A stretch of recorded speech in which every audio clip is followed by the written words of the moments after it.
दोस्तों, हमारे देश में एक ऐसा मंदिर है जो समुद्र की लहरों से टकराते हुए शिखर पर है।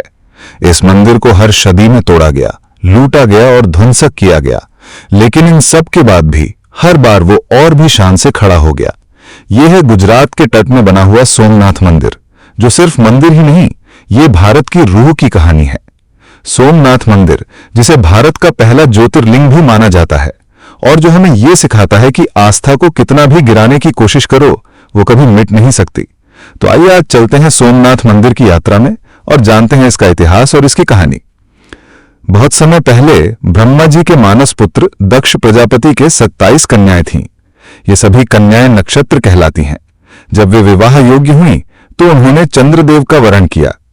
चंद्रमा ने एक ही दिन में 27 कन्याओं से विवाह किया, परंतु समय बीतते ही चंद्रदेव को अपनी पत्नियों में से केवल रोहिणी सबसे प्रिय लगने लगी।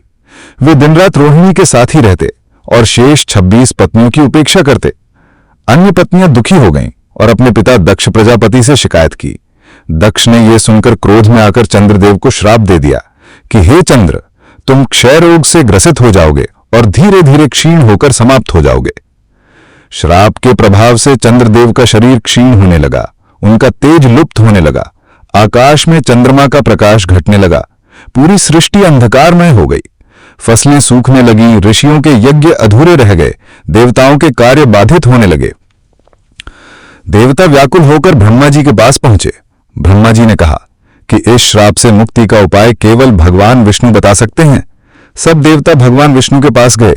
भगवान विष्णु ने ध्यान लगाया और कहा कि श्राप से पूर्ण मुक्ति संभव नहीं, परंतु इसका निवारण एक ही उपाय है। चंद्रदेव प्रभास क्षेत्र में जाकर भगवान शिव की कठोर तपस्या करें।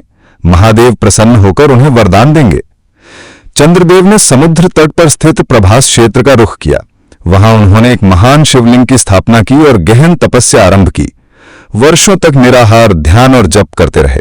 वे केवल ओम नमः शिवाय का जाप करते और भगवान से प्रार्थना करते कि हे भोलेनाथ, मुझे इस श्राप से बचाइए। यदि आप मेरी रक्षा नहीं करेंगे तो सृष्टि ही नष्ट हो जाएगी। अंततः उनकी भक्ति से प्रसन्न होकर भगवान शिव प्रकट हुए।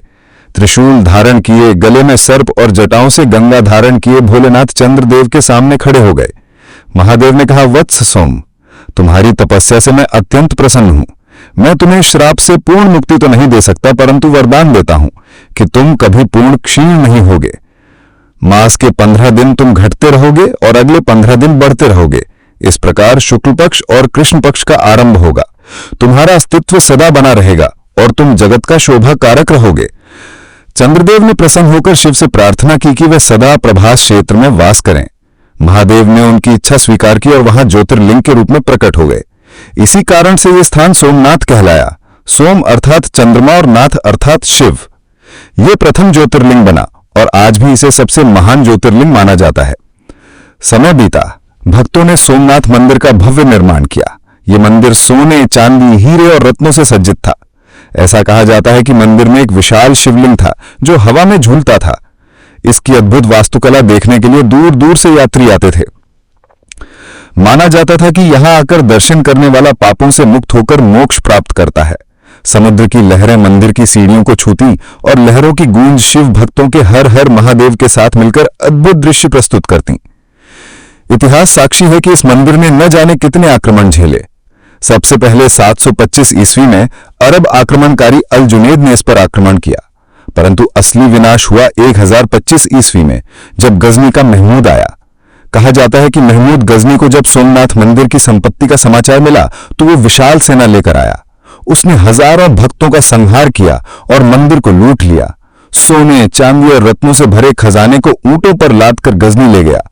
इतिहास में लिखा है कि उस समय सोमनाथ मंदिर इतना धनवान था कि उसकी संपत्ति से ही गजनी ने अपने साम्राज्य की नींव डाली। लेकिन भाइयों और बहनों, मंदिर को नष्ट तो किया गया, पर आस्था को कभी नष्ट नहीं किया जा सका। हर बार मंदिर टूटा और हर बार उसका पुनर्निर्माण हुआ। समय बीतता गया, भारत गुलामी से जकड़ा रहा, लेकिन आजादी मिलने के बाद सरदार वल्लभ भाई पटेल ने सोमनाथ मंदिर के पुनर्निर्माण का संकल्प लिया। उन्होंने कहा कि सोमनाथ मंदिर केवल एक धर्मस्थल नहीं है, यह भारत की अस्मिता और आस्था का प्रतीक है। 1951 में इसका पुनर्निर्माण पूरा हुआ और फिर से यह मंदिर भव्य रूप में खड़ा हुआ। आज भी सोमनाथ मंदिर समुद्र तट पर आस्था का दीपक बनकर खड़ा है। भाइयों और बहनों, सोमनाथ मंदिर हमें यह संदेश देता है कि आस्था को कोई मिटा नहीं सकता। झंझावात आते हैं, आघात होते हैं, मंदिर टूटते हैं, परंतु विश्वास सदा अटल रहता है। सोमनाथ केवल एक मंदिर नहीं, बल्कि यह भारत की अविनाशी आत्मा और भक्ति का प्रतीक है। जो भी भाव से यहां दर्शन करता है, उसे शिवजी का आशीर्वाद अवश्य प्राप्त होता है।